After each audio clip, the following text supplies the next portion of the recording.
McDonald's serves 69 million people a day across 100 countries. The founder has been dead since 1984. And since then, it has grown by nearly 400% after he died. Here's how. Ray Kroc was not in the burger business. And that's the thing, right? Most people think, oh, he was in the burger business. But he was actually in the real estate business.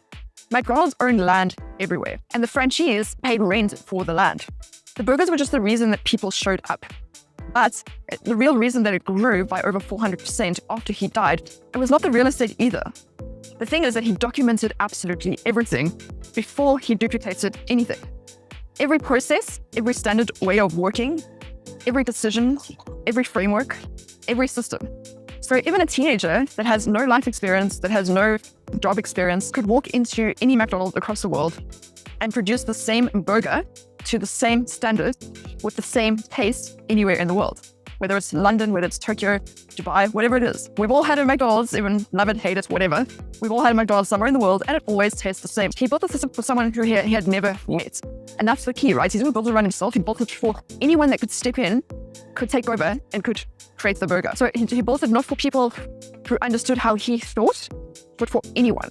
If it only makes sense to just you, it is just another dependency. And that's the problem when founders create the systems themselves, is that they create it in a way that they think, and then their team still struggles to use this because the logic is to them. Their logic, their way of thinking, their way of working. And this is the difference. He separated every function. Every function had an owner. So operations were operations. Burger flippers were burger flippers. Managers were managers. Every owner had a process to how they worked. Nothing bled into each other, which is a very common mistake with the founders that we work with. Delivery is doing sales. Team is doing customer support, and they're all kind of bleeding into each other. So he made the standard visible, built it into the system, not trusted it on human memory, not dependent on one manager or one person or him. When he died, there were 7,500 restaurants in 31 locations. And today, there are 36,000 restaurants over 100 countries, serving 69 million people every single day. And he has been dead for nearly 40 years. The system never needed him to keep growing or to show up. That is how we think when we build the replaceable founder OS for our clients' businesses. Is there a human dependency? If there is, the system is not finished. Not for a better version of how our founders think that we work with. A system that runs the same way whether you are there or not, whether your manager's there or not.